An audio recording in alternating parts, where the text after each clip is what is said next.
আব্বা, আম্মা, ভাইজান, আব্বা আম্মা দেখা যায় ভাইজান আসছে। তুমি কেমন আছো? আলহামদুলিল্লাহ ভালো। তোরা কেমন আছিস? আসসালামু আলাইকুম। ওয়ালাইকুম আসসালাম। ওয়ালাইকুম আসসালাম। তোর হুজুরের মতো লাগতেছে কেন? আমরা মুসলমান, ইমানি কায়দায় চলা আমাদের নৈতিক দায়িত্ব।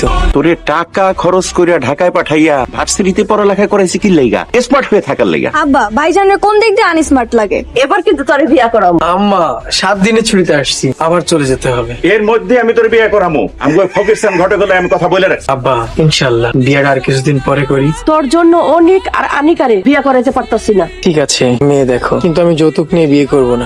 শুনছো তোমার বলার কথা শুনছো? এই তোরে লেখাপড়া করাইতে তোর পিছনে আমার কত খরচ হচ্ছে তুই জানোস? খরচ করছে বিধায় আল্লাহর রহমতে আমার এত বড় চাকরি হয়েছে। বারেক ভাই, ও বারেক ভাই, বাড়িতে আসেননি? কেডা আরে ফকিরসান ঘটকছে তা কি মনে কইরা? ভাই, আপনার মাইয়ার জন্য একটা ভালো সম্বন্ধ পাইছি। আলহামদুলিল্লাহ। তা পোলা কি করে? ওরা ঢাকা শহরে অনেক বড় চাকরি করে, অতি উচ্চ শিক্ষিত পোলা। আমার মতো গরিবের মাইয়া রে ওই পোলাই কি বিয়া করব?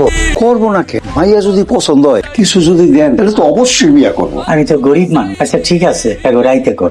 আব্বা, ঘটক কেন আইছিল? মারে ভালো একটা সম্বন্ধ নিয়ে আইছে। পোলায় নাকি ঢাকায় বড় চাকরি করে। আব্বা, আমি এখন বিয়ে করব না। বারবার ভালো সম্বন্ধ আসে না। সামনে রোজা, আমার যদি বিয়ে হয়ে যায় তাহলে তোমার সেহরির সময় রান্না করে দিব কে? আর ইফতারি বা বানাই দিব কে? আমি এখন বিয়ে করবো। আমার কথা তুই চিন্তা করিস না, আল্লাহ একটা না একটা ব্যবস্থা করবই।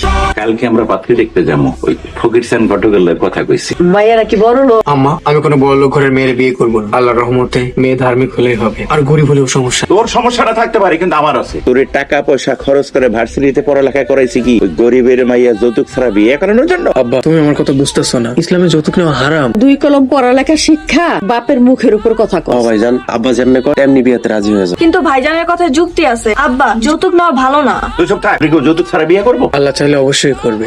ভালো ঘরের ছেলেরা কখনো যৌতুক নেয় না। তরে কইছে নেয়ডা, এই সমাজে যে যত ভালো সে তত বেশি যৌতুক নেয়। এই শোন, তোর আর অনেকের যৌতুকের টাকা দিয়ে আমি আনিকার বিয়ে দেব। আব্বা, আমার পক্ষে যৌতুক নিয়ে বিয়ে করা সম্ভব না।